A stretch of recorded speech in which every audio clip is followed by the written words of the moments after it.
Hey guys, it's Seneca the Youngest, and today I want to talk about my top 5 moments during the Atlantic Passage.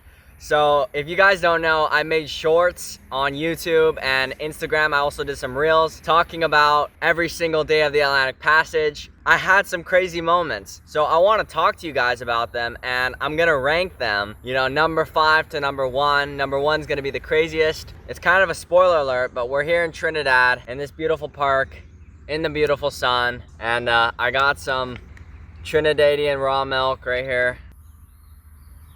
Basically, it's just raw milk. But anyways, let's get to it.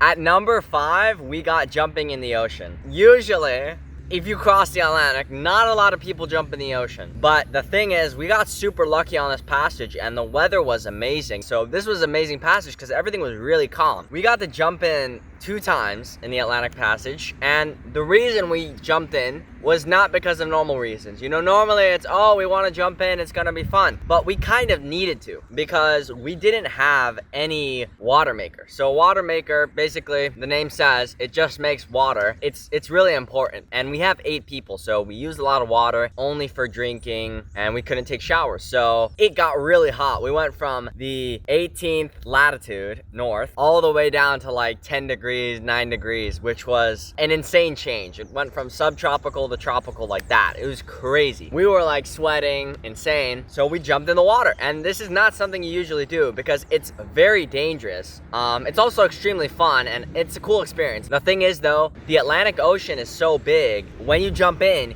you can see like 100 feet, you still don't see any fish. You can see like 30 plus meters and you still don't see any fish, which is absolutely insane. It was a really fun experience, jumping in the water. We actually went once, the current, at least like 3 knots. So you can see the video, I'll put it up on the side or wherever. You can see me like just floating by the boat. You jump in from the front and you go to the back within like 5 seconds. It's absolutely insane. Obviously I had a rope on the back so I didn't get lost. And at number 4, we have dolphins. So, I always love to see dolphins, and on this passage, we saw them twice. Once on day number 13 and once on day number 15. So this was a little bit later in the passage. Now, the reason for this is that the Atlantic Ocean is absolutely huge. Like, it's super deep, like really, really deep. We didn't see that many dolphins for most of the passage until we started going closer to land. So when we started getting within 2 days of Trinidad, that's when we started seeing dolphins, and that was really cool. And the first dolphins we saw were these really small dolphins. These small dolphins, they were like maybe the size of like my head to my hip, and they would jump at least 3 meters in the air and they would splash down. I'll show you the video. This was the craziest part. They would jump and then they would smack the water, and it was so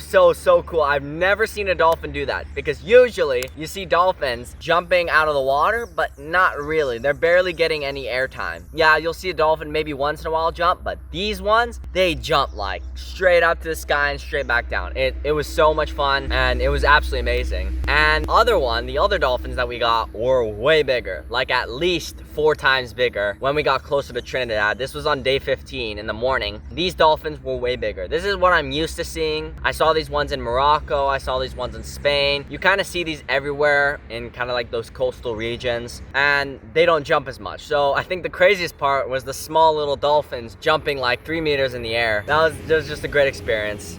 And at number 3, we have tropical rainstorms. Now, on our last day on the Atlantic Passage, we were all really excited to, finally be arriving at land. Not that we didn't enjoy the passage, it was amazing, but it was like, to see land again was kind of like dopamine. So this was the last day, and we were getting close to there. We were gonna be there at like midnight or whatever. And we encountered a rainstorm. So I can maybe show you a video. It's gonna come up on screen. There's a rainstorm in the distance. The rain was so strong that it basically made all the waves perfectly flat. So it was kind of like coming towards us from the back of the boat and eventually catching up. It was pretty quick. And it was so cool to see that effect. But the craziest part about this was, again, we didn't have a water maker. And this was the first tropical rainstorm or rainstorm that we had that was actually strong enough to take a shower in. So it was amazing. amazing. And you know, it's a tropical rainstorm, so it's not that cold. It's kind of like a lukewarm shower, and it was so much fun. We all went out and we all enjoyed the tropical rainstorms. I was just so happy, you know, taking a shower with some fresh water, and it was just so amazing, and we enjoyed it all. And this was definitely the reward we deserved at the end of the 15 days on the ocean, you know.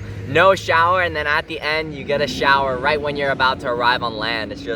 It's so great. So that's why that goes at number 3. And at number 2, we have mahi mahi. Now, a mahi-mahi is an iconic fish. If you don't know what that is, if you think about a tropical fish, you're gonna think about mahi-mahi. It's what they make fish tacos out of. It's just amazing. And we first got a mahi-mahi on day 1, which is absolutely insane. And the thing was, this was my dream fish. I always wanted to catch something like this. And you know, I've caught tuna before, I've caught mackerel, I've caught all these generic kind of fish, but I've never caught a mahi-mahi. So on day 1, we got a bite on our line, and then we bring it in and we're like, oh my god, it's a mahi-mahi, right? Which is crazy. We were reeling it in, and then it jumped off the hook, and I was like, oh, come on, are we ever gonna catch a mahi-mahi?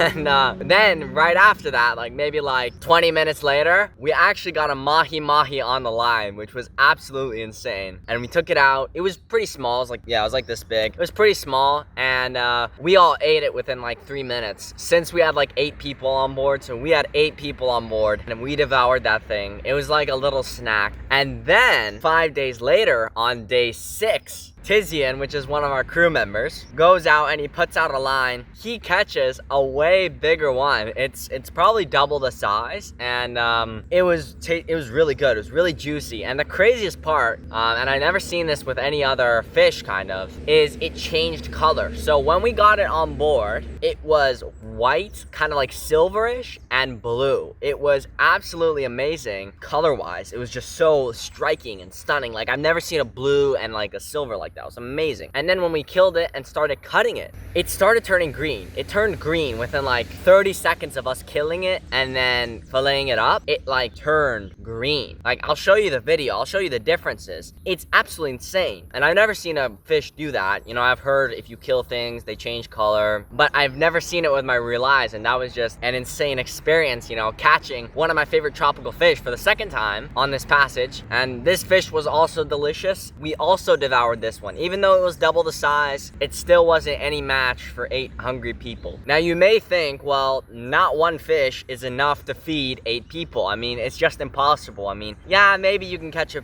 fish that's that big, but I mean, you need a pretty big fish. And funny enough, at number 1, we have the longbill spearfish incident. Let's just build the story a little bit. It's day number 3. I wake up, just a normal day, right? It's nice and sunny, whatever. One of our crew members, Emil, puts out a line like usual. We get a bite, right? So we're pulling it in. Emil says, oh, it's pretty heavy, something along the lines of that. And it came close to the boat. I look at it and I'm like, is that a shark? Because I'm looking at it and it's big. I've never caught anything this long. And then it comes a little bit closer. I realize that it has like a spear nose. I think it's a sailfish at this time. I was pretty close. It is a long-bill spearfish. I never thought I'd catch a fish that had a bill on it, like with a spear, like a spear fish. Like, that's the coolest thing that I've ever even got on a line. So now it's closer to the boat. And the dangerous thing about this fish, these types of fish can stab you. They can actually jump up from the water and they can hit you, they can hurt you. There's an incident that I got a story from, somebody anonymous. They basically had to save somebody that got stabbed in the leg by a swordfish. It happens all the time. You can look it up on YouTube. Swordfish attacking fishermen and people and whatever. This was extremely dangerous. This is not something to mess around with. You have to be very serious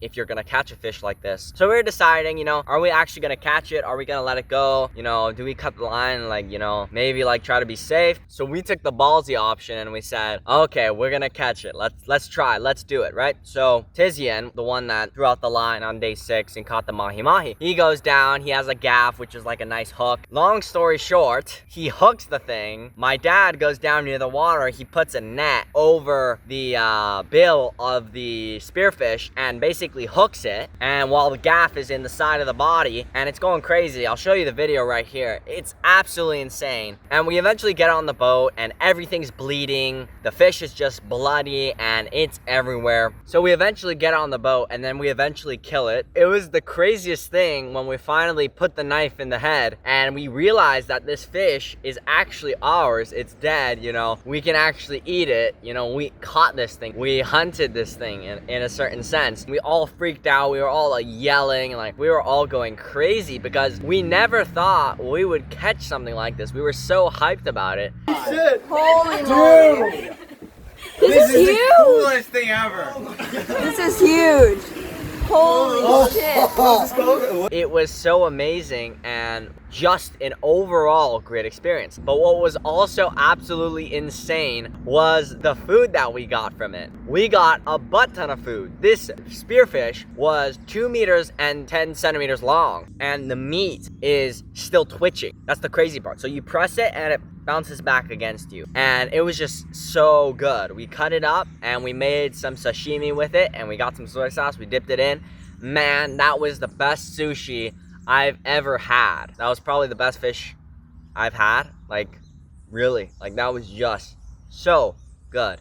And I would really urge anyone, if you can, you know, go on a fishing trip, go catch a fish, any big fish, it can be a tuna or whatever. Go catch it and go eat it fresh, eat it raw, because obviously you preserve the nutrients, all the DHA, EPA, whatever.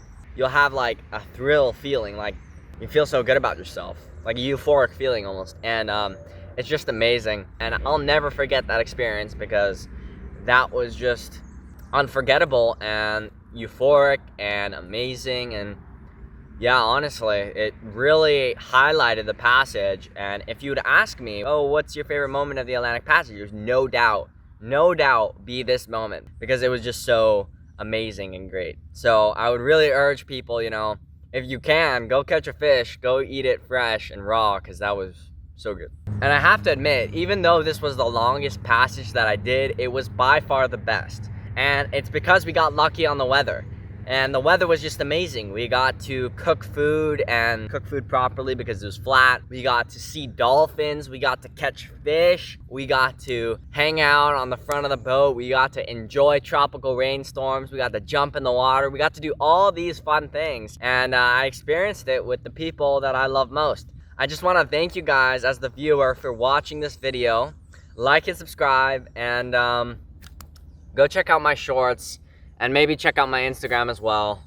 Peace out. See you guys.